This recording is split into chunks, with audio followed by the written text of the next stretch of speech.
So the Book of One it's an expression that I've sort of come up with in order to have a name for what I see is the future of the printed book. So it's like more of a concept or an idea that's something that's available today, even though I'm holding it. So if the printed book is not going to die or be replaced by the e-book, what can we expect in the future? What role will it have? What possibilities can we expect tomorrow? And thinking about this and today introducing you to the concept, there are two general assumptions that I think is involved, which is sort of larger than the printing industry or larger than the publishing industry. I'm making two general assumptions, and that's one is that commerce moves towards an on-demand economy.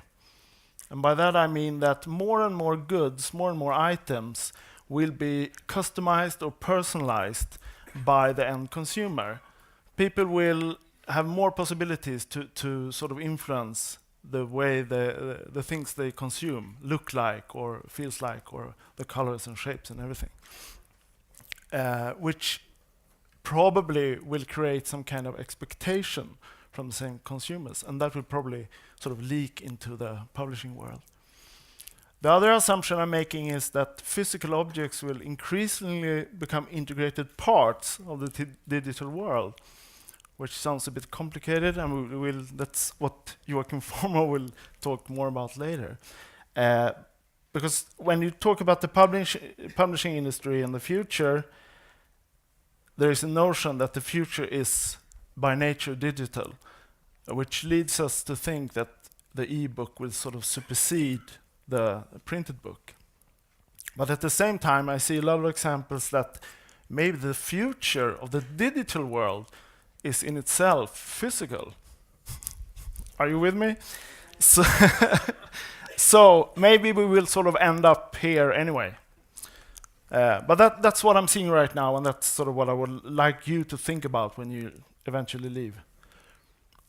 So the story so far, the very, very short end story of printing technology, which is much older than this, of course, is that digital printing made something called print on demand possible, and that is, at this date, is perhaps 30 years old or something.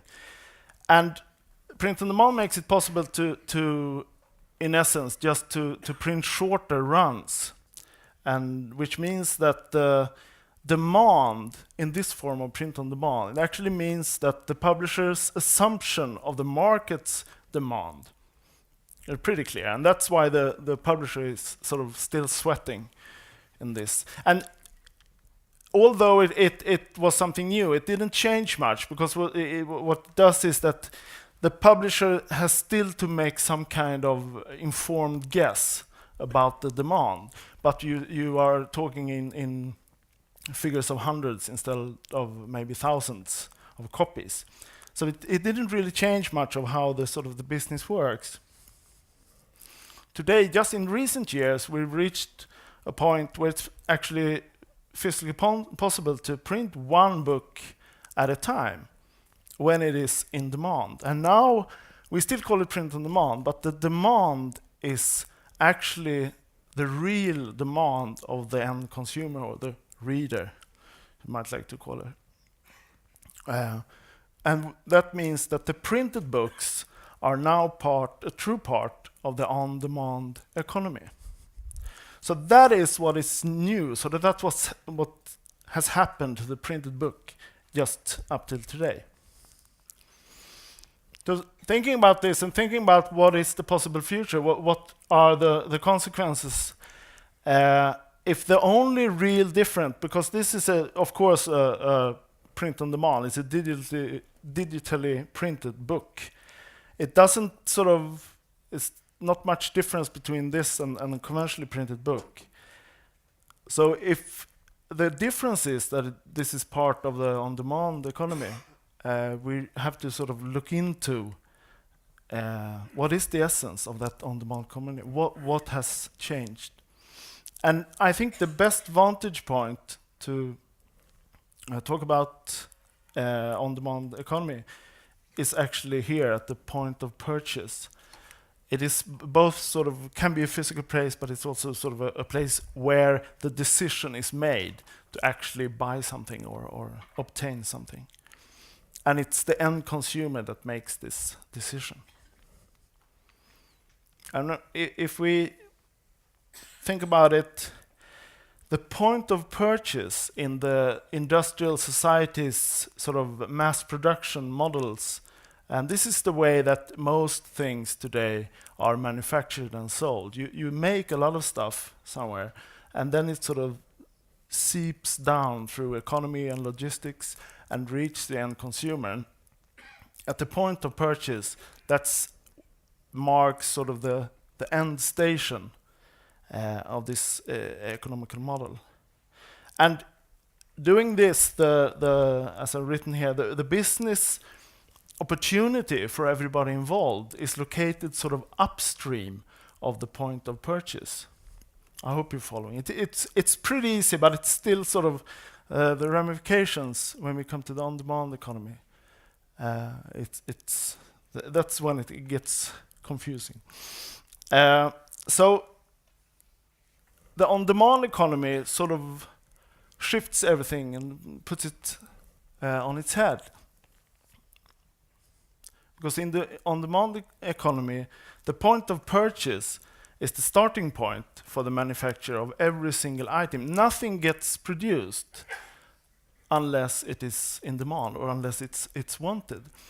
And the business opportunity here is located sort of downstream from the point of purchase. And everybody who wants to be involved in this chain has to sort of decide how we're going to divide this, the money earned. Whilst in here, a lot of transactions take place even though maybe the book or the goods isn't sold at all. And this is one of the reasons today, I think, the source of confusion in the publishing world has to do with that we are selling the same product in two manifestations, the conventionally printed or offset printed book, and the e-book. And the e-book is also part of the on-demand economy. But I've marked this slide off topic because I have a tendency to sort of just go on and talk. So I have to sort of switch back to what I'm here to say. So let's go back to the point of purchase. And once again, if this is what differs the printed book of tomorrow, the manufactured printed book of tomorrow, and today, let's go back to the point of purchase and see that there is a lot of questions that can get an answer just because it's the end consumer who sort of initiates this whole process. And the first question is, of course, when should the product be produced? And there's a pretty answer. I mean, from the customer's point of view, the answer is, of course, straight away. But for us or the publisher, the answer is actually not until it's in demand. So you get sort of, you don't have to produce anything until you sell it, which is pretty obvious. But because we can do this, we can also get information of where is the end consumer waiting for the product. Where does the order come from? So we will get possibilities to sort of guide the production. Will this book be printed in Sweden at all, or is the consumer purchasing the book somewhere else in Europe? Should it be printed in East Coast US or West Coast US? And the order will sort of go to the printing place closest to the end consumer. That's one of the possibilities that we sort of is built into the on-demand model. The end consumer can also decide how the product or the book will be produced. The size of it, should have a dust cover, is it hard cover, soft cover? And I think that all those kinds of decisions that are today is more sort of a publisher's decision will eventually sort of land at this point of purchase. Because it's actually the end consumer who should decide on those things. And of course there are sort of maybe ways we can customize the product that we haven't even sort of thought of yet. But we have the possibility to sort of gather the demand, the wishes from the end consumer. And we can also actually decide on what is going to be produced or printed. And I think this point is the point that's hardest to digest for people in the publishing industry, because a book is sort of looked upon, it's of course a copyrighted, protected material, but it's also in terms of sort of artwork, it's also looked upon, and people have said this before today, that you can't really sort of make it into segment and rearrange it without a fuss. So I think this is also has to be discovered. In what way can we change and customize the content of the book in a way that sort of everybody is comfortable with? But I do think that it will become necessary to create some kind of systems that makes it possible. Otherwise, I think publishing will maybe sort of take a detour and stop being part of a big catalog. That publishing will sort of take place in a setting that allows this. So, when we've answered all these questions or gathered that data, in effect that means that every printed book will be unique. No book will be an exact copy of the last time the book was ordered or manufactured. So that's one of the characteristics. All the physical objects will be unique, the physical books. So I'm getting a little bit off topic again. I see this as again, it's a part of a larger trend where I see ahead of us we have a consumer society where we will actually maybe will be able to surround ourselves with things that are more sort of the product of our own wishes or influenced by how we want things to be. And I think that could possibly be a situation that's more like a pre-industrial society where everything was sort of marked because it was made by hand than the period of an industrial society where everything is sort of mass-produced and everything is sort of a clone of other similar products. And this will also change how people look at things. I think we will probably have we will regard the stuff that we sort of let into our homes, we will sort of expect them to bear the marks of our own personalities more. But I could talk about this for hours, but I won't.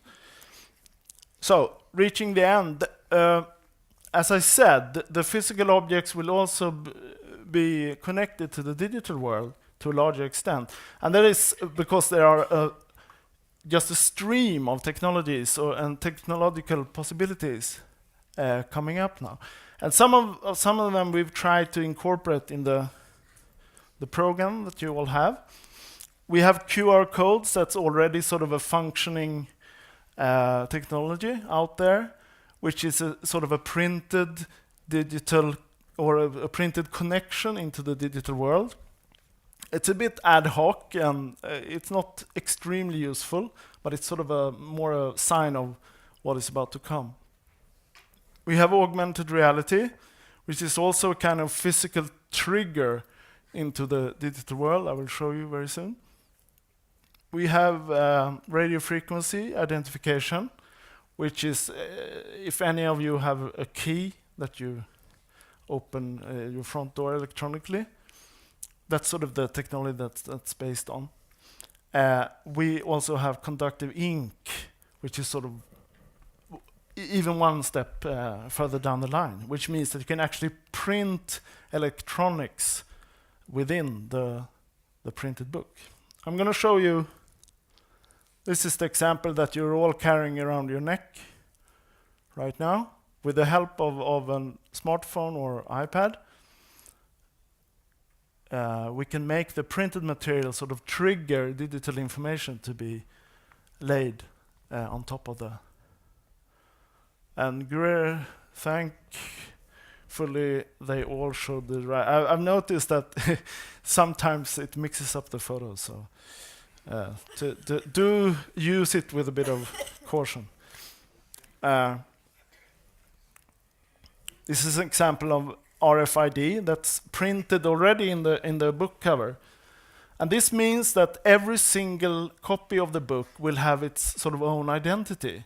So just in the same way that your key is the only one that opens your door, every single copy of the book can sort of trigger something unique to happen or have sort of a kind of identity in the digital world. It's both scary and sort of alluring at the same time. And then we have conductive ink, which is actually you print ink that leads electricity, which means in the end of this development, we will be able to print electronics directly onto the pages of the book, which means that the book will in itself become an electronic device. So we might end up with a printed book that's actually able to display ebooks. It's quite ironic and confusing. So I'm not here to tell you what's going to happen or what you should do about it. I'm here to make you interested. Because in order to sort of make something useful and wonderful out of this, we do need a lot of interest and ideas. Because technology doesn't really always deliver the best sort of answer, what itself is good for, I think. So, just a quickly rundown. This is sort of my vision of the Book of One. What characterizes the future of the printed book? It is produced only when it's wanted. It's produced only when it's already sort of bought and maybe even paid for. And whatever happens, I think this is the way that a vast majority of all printed books will be produced in a very near future. But the Book of One will also be produced in a way that's influenced by that demand. The end consumer will put their sort of mark onto the book, the item that they are buying in some way. And then it's still sort of an open question what we can do. And it will be connected to the digital world. And as such, it will be sort of also regarded as unique. It will maybe have like its own IP number. So your book will be able to trigger something uniquely in contact with the digital world.